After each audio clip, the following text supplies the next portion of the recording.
Short-term pause or funding freeze on certain discretionary spending payments such as government grants, only for us to quickly look at the scams, dishonesty, waste, and abuse that's taken place in our government for too long.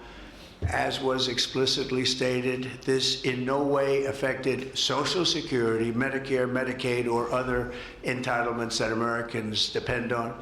Restating right now to correct any confusion that the media has purposely and somehow for whatever reason created Social Security, Medicare, Medicaid have not been affected by any action we're taking in any way, shape, or form.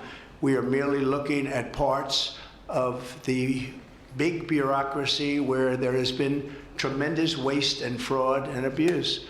Okay, President Trump calling out the media's botched coverage here. Joining us now, host of the Ben Ferguson Podcast. He's Ben Ferguson.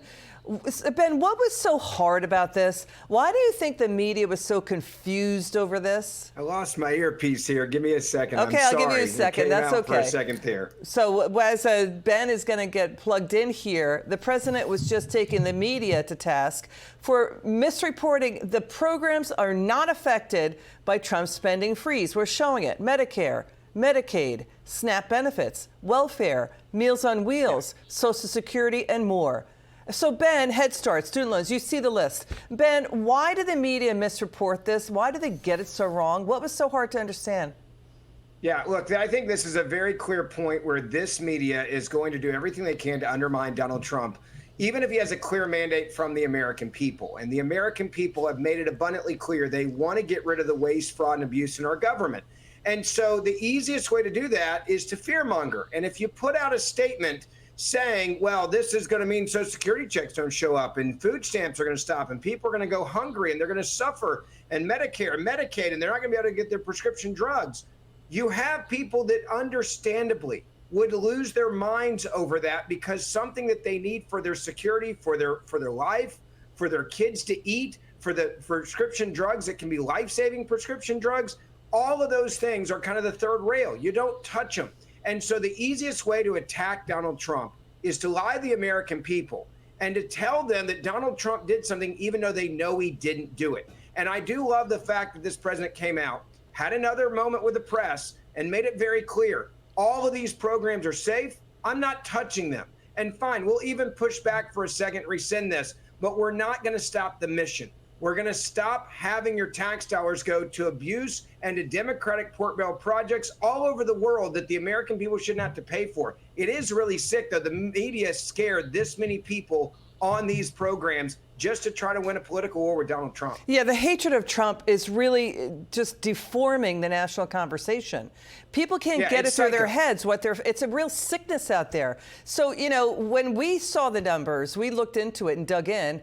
The federal government, since 2020, has sent $5 billion out the door to dead people. Okay, so now you got this. Now you got, the White House is saying to federal workers, you got to show up. If you don't stop working from your homes, you can, if you want to stay at home, you can resign with eight months' pay. If you don't want to come back to the government office, it's hard to find a buyout of 8 months in the private sector. Let's please get your reaction to Press Secretary Leavitt and Stephen Miller pushing back against the media on all of this. Watch.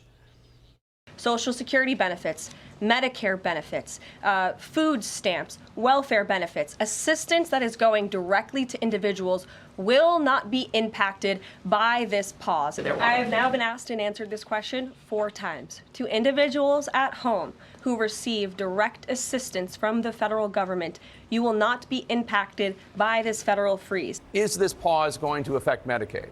It does not affect any service that the government is required to provide, does not affect any entitlement, does not affect any service to citizens, does not affect any individual benefit, any public assistance program or anything of that nature. I'm telling you, as the memo says in black and white letters, no financial benefit programs to Americans are affected. No individual assistance programs are affected. It's there in black and white. I can't help it if left-wing media outlets published a fake news story that caused confusion. Okay, so there's that, right? Ben, let me back up. The big story the media is not covering is the government got even bigger. 3 million workers, 9 out of 10 work at least 1 day, 2 days a week from home. But U.S. federal workers are plotting to sabotage Trump's ban on working from home. They're going to, do more time off. They'll be using more paid leave. That's what we're hearing. So this is really the Trump White House tackling the swamp, and the swamp fighting back. This is a grown-up White House that expects adults to act like adults and show up for work. And if you don't want to show up for work, then take your 8 months and enjoy your life. The private sector, by the way, would never offer this. And so there are two real things here.